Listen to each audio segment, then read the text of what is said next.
Hi అండి, నమస్తే. Welcome to our channel Gayatri simple kitchen. ఈరోజు మనం తయారు చేసుకునే రెసిపీ వేడిగా స్పైసీగా దాల్ కిచిడి అండి.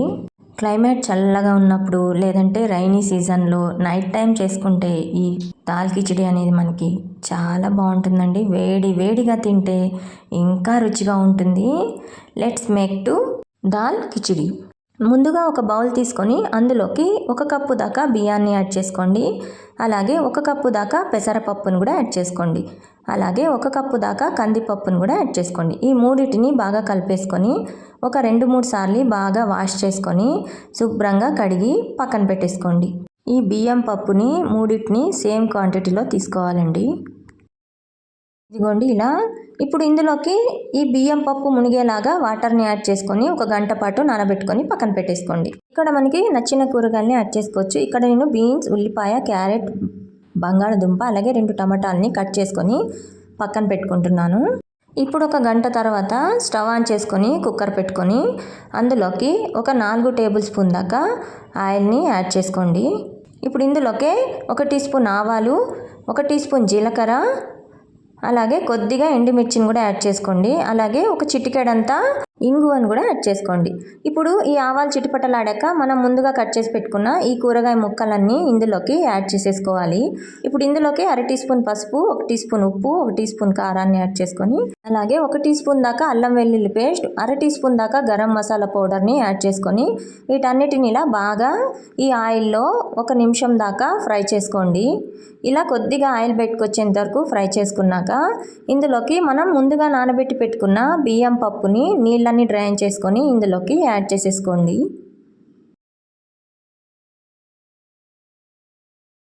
ఇలా బియ్యం పప్పు యాడ్ చేసుకున్నాక గరిటెతో ఇలా బాగా ఒకసారి ఇలా కలిపేసుకోండి. ఇప్పుడు ఇందులోకి మనం ఏ కప్పుతో అయితే బియ్యం తీసుకున్నామో అదే కప్పుతో 4 కప్పుల దాకా నీళ్ళని యాడ్ చేసేసుకోండి. ఇలా నీళ్ళన్నీ యాడ్ చేసుకున్నాక మంటని హై ఫ్లేమ్లో పెట్టుకొని ఇలా ఒకసారి బాగా కలిపేసుకొని ఒకసారి రుచి చూసి ఉప్పుని అడ్జస్ట్ చేసుకోండి. ఇప్పుడు కుక్కర్ మూత పెట్టేసి ఒక 4 విజిల్ వచ్చేంత వరకు ఉడికించుకోవాలండి. ఇప్పుడు కుక్కర్ని పూర్తిగా చల్లారనిచ్చి మూత తీసి చూద్దాం. ఇదిగోండి, బియ్యం పప్పు అనేది మనకి మెత్తగా ఉడికిపోయింది. మ్యాషర్ కూడా అవసరం లేదండి. ఇలా గరిటెతో ఇలా కలుపుతూ ఉంటే అన్నం అనేది బాగా మెత్తబడిపోతుంది.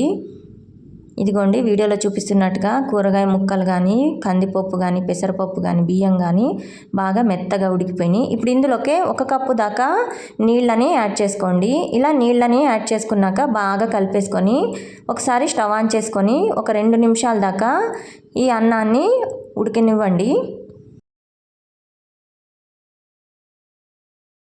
ఇలా ఒక ఉడుకు పట్టాక స్టవ్ ఆఫ్ చేసేసుకొని దింపేసుకోవడమే.